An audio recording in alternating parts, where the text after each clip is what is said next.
Terekam momen Wakil Presiden RI Gibran Rakabuming Raka saat hendak berfoto bersama di konferensi tingkat tinggi, KTT, G20 tahun 2025. Sesi foto bersama itu dilakukan di penutupan KTT G20 tahun 2025 pada Sabtu, 22 November 2025, waktu setempat. Di momen tersebut, Gibran tampak masuk ruangan ditemani dengan Presiden Afrika Selatan Matamela Cyril Ramaphosa dan Perdana Menteri Australia Anthony Albanese. Baik Cyril dan Albanese tampak hangat mengobrol menuju panggung KTT G20 sementara Gibran mengikuti di samping keduanya. Kemudian saat sesi foto, Gibran ditempatkan di sayap paling kiri yang di sebelahnya ada Perdana Menteri Jepang Sanae Takaichi dan sisi kanan Presiden Uni Eropa Ursula von der Leyen. Para pemimpin G20 itu pun tampak berfoto bersama sambil bergandengan tangan. Diketahui Wakil Presiden, Wapres, Republik Indonesia Gibran Rakabuming tiba di Bandar Udara Internasional Ora Tambo, Johannesburg, Afrika Selatan, Jumat, 21 November 2025. Gibran hadir di Afrika Selatan dalam rangka menghadiri KTT G20 untuk mewakili Presiden Prabowo Subianto. Dalam pidatonya, Wapres menyampaikan komitmen Indonesia untuk memperjuangkan pertumbuhan ekonomi yang inklusif dan akses pembiayaan global yang lebih adil bagi negara berkembang. Dalam sesi pembukaan,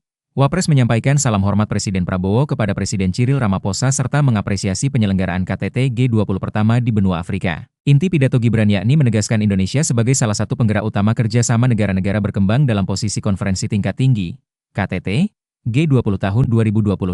Gibran menyampaikan komitmen Indonesia untuk memperjuangkan pertumbuhan ekonomi yang inklusif dan akses pembiayaan global yang lebih adil bagi negara berkembang. Wakil Presiden, Wapres, menilai penyelenggaraan G20 di Afrika sebagai simbol perubahan geopolitik yang semakin menempatkan negara-negara selatan global sebagai kekuatan strategi dalam arsitektur ekonomi dunia. KTT ini bersejarah karena kali pertama terjadi di tanah Afrika.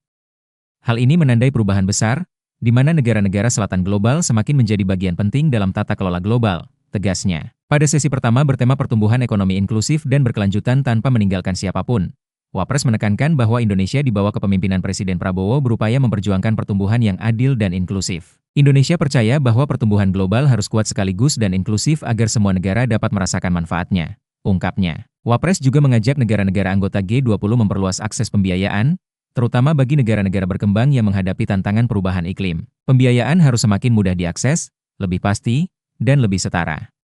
Transisi energi, adaptasi, dan mitigasi memerlukan dukungan pembiayaan inovatif yang terjangkau, jelasnya. Sebagai forum ekonomi terbesar dunia yang beranggotakan 19 negara dan Uni Eropa, serta mewakili lebih dari 85% PDB global, KTT G20 kali ini dihadiri seluruh negara anggota. Pertemuan ini menjadi momentum penting bagi Indonesia untuk memperkuat koordinasi global dalam menanggapi tantangan ekonomi dan geopolitik. Dengan hadirnya Wapres Gibran di Johannesburg, Indonesia kembali menegaskan komitmen sebagai bagian dari solusi global, memperjuangkan kepentingan negara berkembang, dan mempromosikan lapangan kerja yang setara melalui diplomasi yang konstruktif dan inklusif.